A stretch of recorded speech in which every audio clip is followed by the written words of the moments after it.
Okay, so this is my 2007 Scion TC. It's a little dirty, but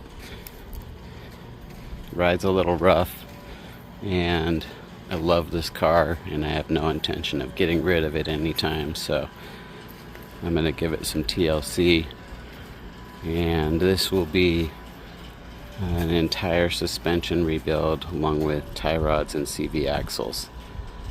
And I just have the back jacked up because my jack isn't here yet, so I need a low profile for the front, but hopefully this goes good. Okay, good morning.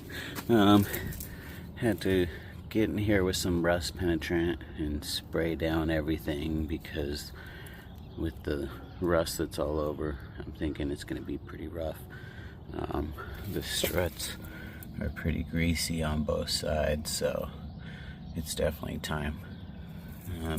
And one thing is this ball joint down here, what's really sweet is I can't find it anywhere except on eBay. There's one company in Australia that makes it, and ended up costing me $150 for 2 ball joints because they have to ship from Australia. Yay.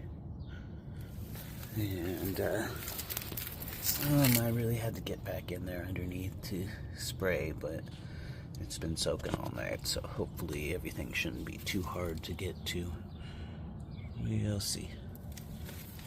Let's see, I sprayed back in here just in case I pull the lower control arm, which you have to get over there. And we did the strut down here and stabilizer bar links and the lateral arm there, both ends, and the control arm up in there and right here, and some of this I had to get from way in the back underneath. The lateral arms right there, and I sprayed the control arm there with the bushings out.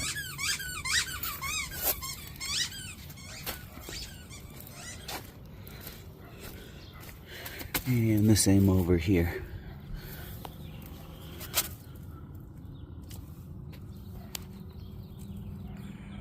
Time for new struts, obviously. And I get some dirt there. Okay, so I'm not going to put this all back together just like it was. I took it apart just so that I wouldn't be trying to figure it out while I was videoing. So we'll take this piece out real quick.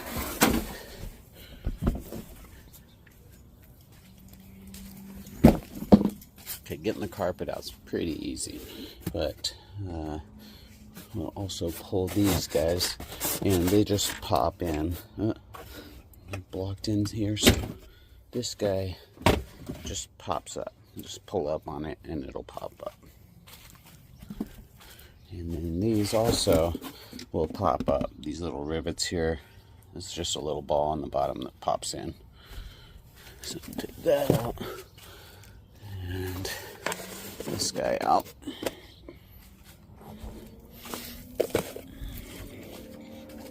And then these guys, they're just popped over this way. So you pull the hook, and then this little guy's in there, you pop that out. A little screwdriver, or, sorry guys, a little screwdriver or pry bar pops that out real easy. And then once that's out, you can just pop it up out of there. Same thing on this side too.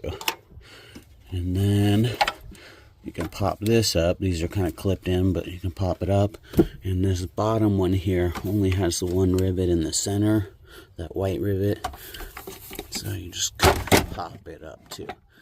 And then once you have that up, you can get back in over here. You got these 2 bolts for the strut, and you have to pull that to get to the third one, which is back underneath here. kind of hard to see, but it is down there. It's in there, I assure you. Okay, so you guys probably noticed that I'm working in the dirt here. I do have this very nice tarp I got. It's 18 mil tarp, and that's going to keep the dirt away. So very nice to have. This is a 12 by 20, and it's 18 mil, and it's tough. Also, my jack stands. I bought some rubber mats for the jack stands. They're actually for RV leveling jacks. They're 3/4 inch thick and 12 by 12, I believe, but they work great. Distributes the weight really evenly, and better than dying.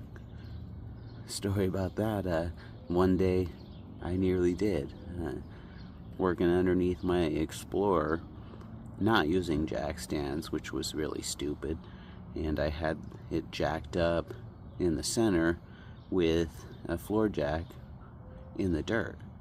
Well, my brother, who I hadn't seen in a couple months, we were kind of estranged a little bit, long story, but he happened to come by today, and it was, well, that day, and it was just out of the blue, and he was standing next to it while I was underneath. The Explorer started to tip, and he was able to grab the wheel well and pull it back up. And had he not been there, there's no doubt in my mind I would have been crushed under there that day. So be very careful when you do stuff like this, especially in the dirt, and try not to get yourself killed. Taking off the calipers. There's just one bolt on these, which is kind of cool, but there it is down there, right here, and I left it there so I can pull it out and show you. If there's grease on there, it sure ain't much. Pretty dry on both sides. And I actually bought these for the caliper so you can hang it, but it makes it kind of handy, but you can use a piece of wire. And I found that you lift it up and push it back, slides right off, and I found that you can actually put it right over here. You don't even need that. Just make sure you got it in there nice and secure so it doesn't fall, but kind of handy. When you're taking off the caliper bracket, there's going to be 2 bolts back here. One, sorry guys, one right there, and another down there. Okay, so I removed the caliper brackets and I removed the rotors. Fortunately, they slid right off. I know sometimes they'll get stuck on those shoes. And there's an adjuster down here you can adjust. There's a hole in the back side, usually with like a rubber plug on it. And I don't know which direction, but one way loosens it, one way tightens it. And you can adjust it there. Also, I loosened this upper control arm bolt here. I'm not going to take it out yet because I still want to get back in the back here to this hub, because I'm going to replace that too, the hub and bearing setup. And I also need to remove this guy. I already did the other side, but we need a really small screwdriver. I recommend something like this, like a little bitty guy. And you're just gonna go under that clip right there and pry it up and pull it back, but be gentle or you'll break it. Okay, a couple things. When you remove this guy here, you're going to want to do this even if you're not replacing the hub, because otherwise it's going to pull on this and that wire is probably not going to hold a whole lot of weight. But I did realize I did it wrong. You can pull up that little clip like I did, but it's a real pain. If you look at the back side, you can stick a screwdriver in on the right side there and like pry in between there, and it'll pop it open, so you don't have to do it the hard way like I did. Also, when you're breaking these bolts loose and several others, I'm sure, these guys and so on, this really helps. This is a 2-foot breaker bar, and it's got a flex head or a swiveling head on it. It's amazing. Okay guys, so it's not going to look like much has changed, but I basically went in and loosened up all of my different bolts in here. The lateral control arm back here was a whole lot of fun because the cotter pin was so rusted that I couldn't hammer it out. I couldn't get a hold of it. It was just wedged in there, both sides. And I had to basically tear off the legs and hammer the head with a pry bar chisel type tool to tear the head off enough that I could shear it with the nut. So that was fun. It took me probably 20-30 minutes for each side. And loosened up the sway bar or the sway bar link nuts there. Also the bottom of the strut there, the back side of the lateral arm back there, and I got the ball joint here. The hub bolts there, there's 4 of them. I got those all loosened up. Took off this support bracket right there, and I think that was it down there. Yeah, I think so. And I took out the nuts on the top of the struts. There's 3 of them on each side. They were pretty simple. So when you're doing this kind of work, you really have to expect something to go wrong, especially with all the rust. I did have that problem with the lateral control arm here, getting rid of that cotter pin. But then I also, on the upper control arm here, when I took that off, the bolt would not come out, was jammed in the control arm and this in the hub and the control arm, and nothing I could do would get it out. Finally I was able to bust through the rust, but it like marred up the threads of the bolt too. So I also took out the bolt on the bottom of the strut. Make sure when you do that you don't have the control arm pressing up against it, because you don't want that under tension and it to shoot out of there once you take the bolt out. That bolt was really simple. It just, once it was loose, it was able to be tapped out. Okay, so back. The issue I had with the upper control arm here, I lucked out. The other side was super easy. It basically just popped right out. I had to tap it a tiny bit in the middle, but the 2 were way different. This is one on the left here. You can see the threads are pretty jacked up. It was a lot rustier than that one on the right, but hopefully I can clean that up right there. We'll see. Otherwise I'll have to get another one. But I did get the strut out of there, but everything is really rusty. There was just like flakes of metal down in there, and it's not looking very pretty. I was trying to cut a little cost because I've already bought so many parts, but I decided that it's best to just go ahead and change it. There's 2 boots there, and maybe I could figure out how to get a 3rd one for the knuckle there. But yeah, so part number 35 and 36. Oh boy. Just wanted to correct myself. I said 3 boots, but they're not boots, there's bushings. There's 1 right back in there in the center, and there's another one that's like a side bushing back in there. Kind of see it. And then there's one right over here, but that one is actually part of the knuckle, so that one's not going to come with it. So I'm going to have to figure out if I can find a bushing to replace that, but we'll see. Okay, it's starting to look a lot different now.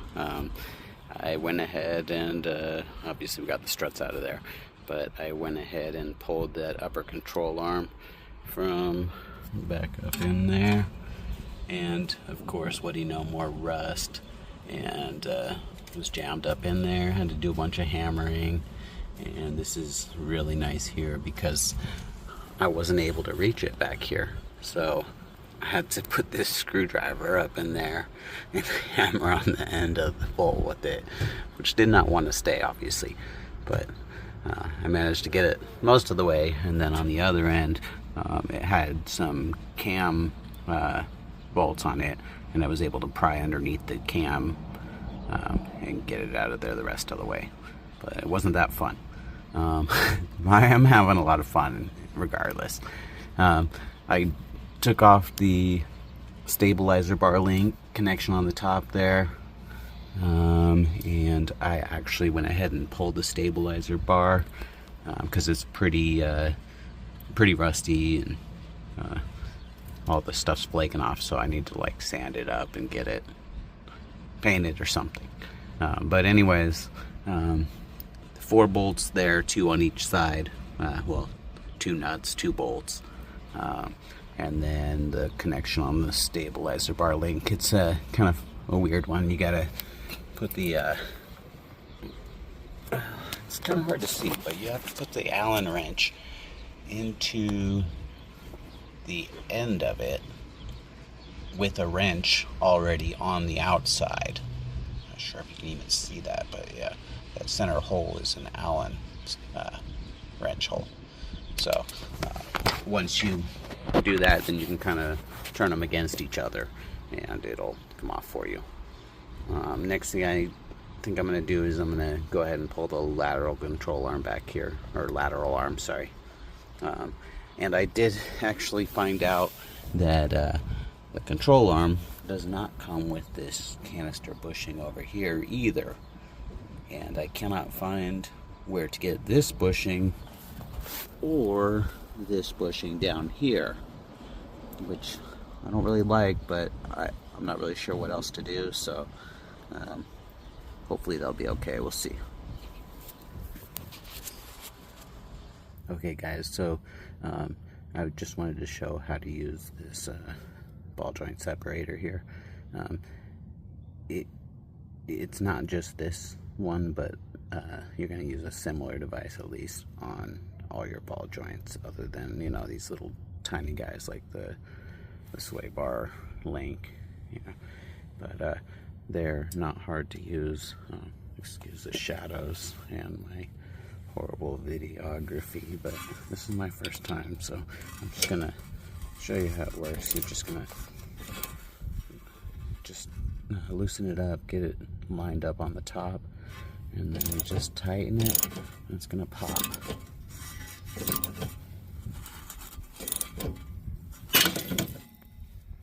Sounds pretty crazy, but all it did is just popped. It's all good. And it's out. Okay guys, got that lateral control arm out. Went ahead and pulled those back joints there. The bushing wasn't nearly as bad as I thought. I just had loosened that one a little more, so it was free spinning. But when you put the new one in, you're going to want to line them up and adjust here to make sure these are basically the same length, so that your alignment's not completely off once you get it back together. These 2 nuts, they'll both turn in the same direction. Look at the threads here and you'll be able to tell which direction, but you're basically going to loosen those both up right there and there, and then this piece in the center, sorry guys, this piece in the center here is going to turn one direction to the other to tighten or loosen, and it's reverse threaded on the end, so when you turn it in one direction, it's going to either pull both ends in or push both ends out. And then once you get it all tightened up and adjusted where you want, you're going to hold the inner sleeve while you turn the nuts, and basically like a back nut, you're just going to clamp the two together on each side, and then it's locked in place there. And fortunately they got a new castle nut and cotter pin, so won't have to deal with that, because this one, I don't know if you can see, but yeah, that's where the cotter pin is.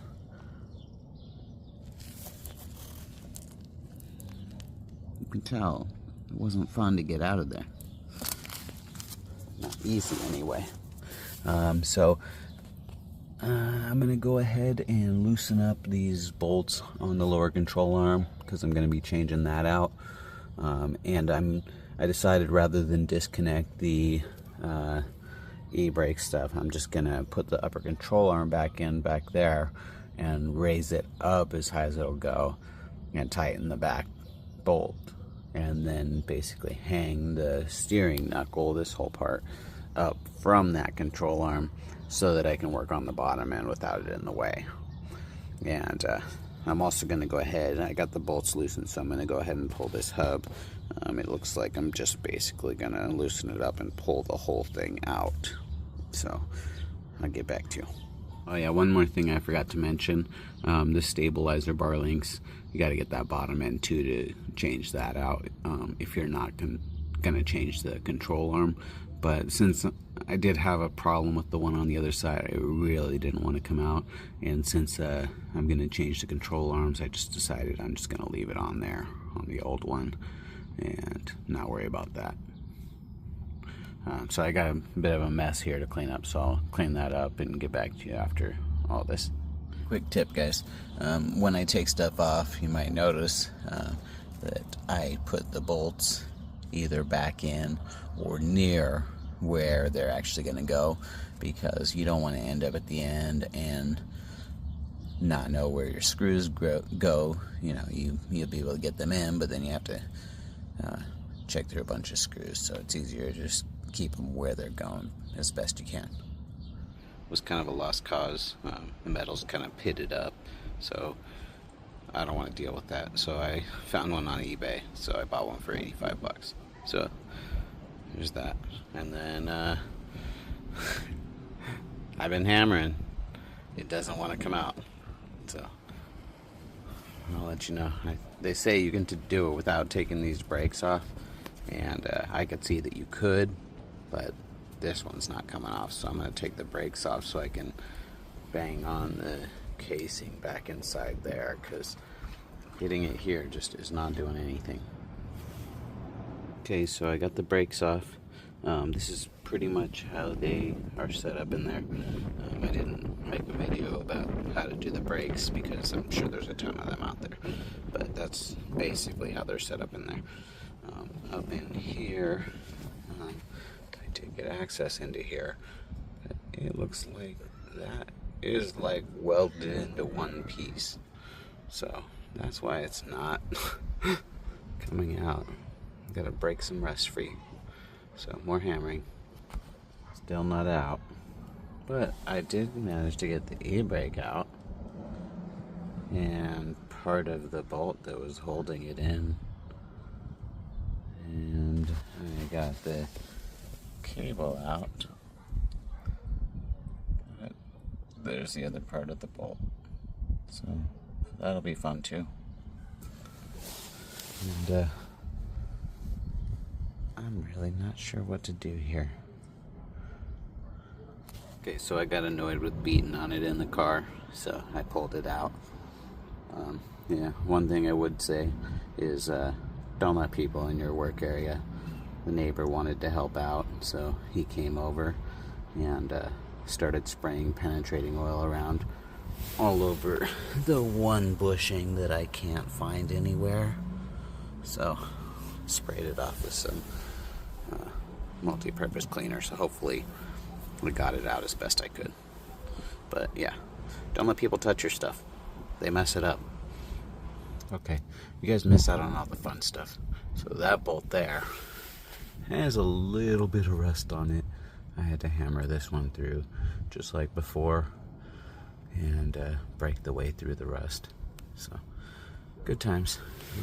And I got this side out and everything is out, and I need to get this bushing out of here, so I'm working on that. Okay, so I got that bushing out. Of course it wasn't simple. It was rusty all up in there, and I did manage to get it out, but I had to fight a lot. Use the breaker bar, but it's out of there. Now I just gotta figure out how to get the new one in. Well guys, loosening up the other side, and wouldn't you know, I take the e-brake out and the bolt shear's there too. Yay, more fun. Okay, so I got the control arm off. I just wanted to show you here. This guy is where you're gonna get the ball joint off.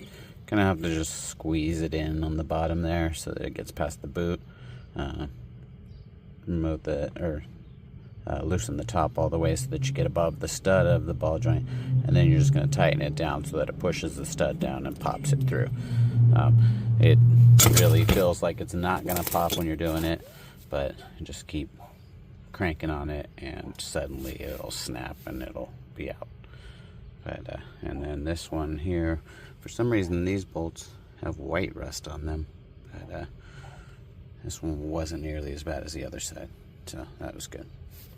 Okay, I couldn't get the bushing out of here. The nut on the end is too rusty, too tight, so I took it off so I can take that out, or so I can have it out and get a better grip on that bolt there. Maybe be able to crank it with the big torque wrench. I mean, not torque wrench, breaker bar. And this one was pretty fun too. Had to hammer that guy out. It's a little rusty, but it's out and pretty empty in there now.